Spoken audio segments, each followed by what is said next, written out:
Mickey Yadav अहाँ सब गोटेके प्रणाम करै छी। आइ हम एकटा बहुत सुन्दर भोला बाबाके गीत लऽ कऽ आयल छी। आइसँ सावन सेहो शुरू भऽ गेल, तऽ अपने सब पूरा गीत सुनब से हम आग्रह करै छी आओर लाइक शेयर सब्सक्राइब सेहो कऽ देबै। धन्यवाद।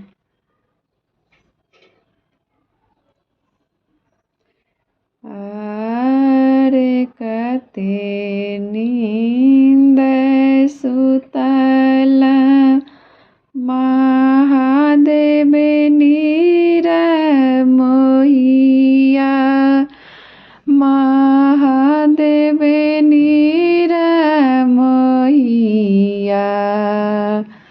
मंदिर घर पैसल चोर, आरे कते नींद सुतल महादेव नीर मोहिया, महादेव नीर मोहिया।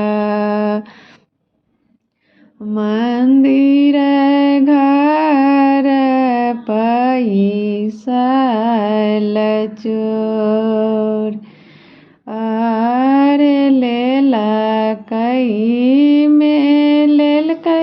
चोरबा सोना के बारिया राम, सोना के बारिया।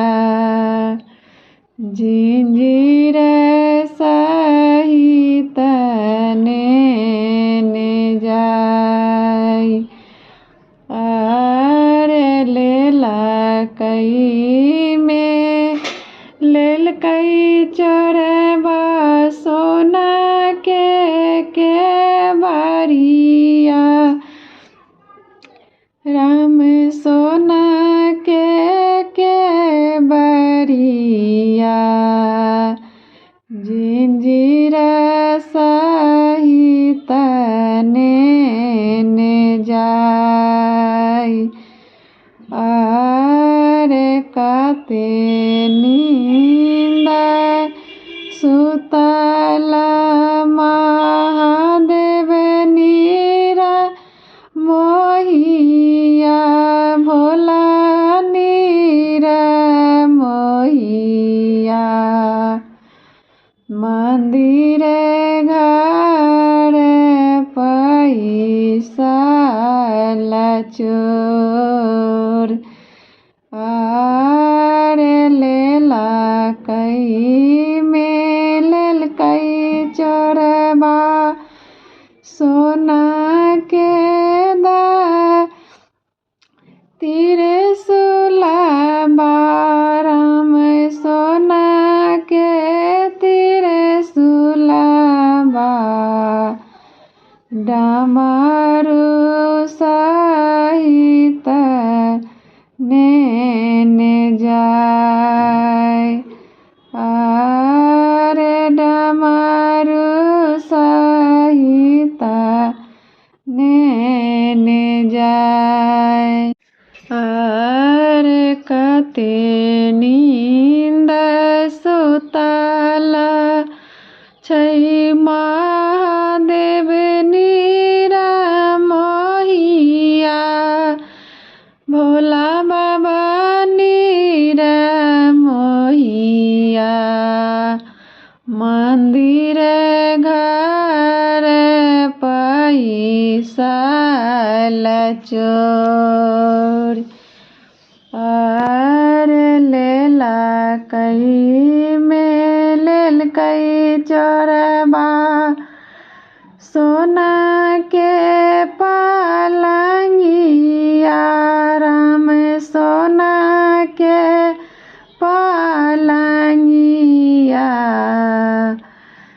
गौरी सहित नेने जाय, आरे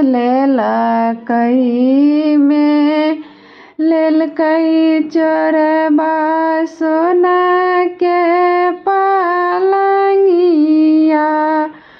राम सोना के पलंगिया गौरी सहित नेने जाय। अरे कते नींद सुतल छथिन महादेव निरमोहिया महादेव निरमोहिया मंदिर घर पैसा चोर। अरे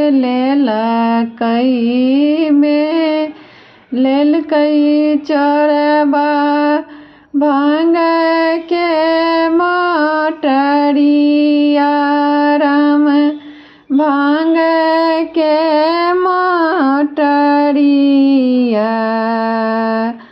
चिलम सहित नेने जाय। अरे लेलकै चोरबा भांग के मोटरिया चिलम सहित ने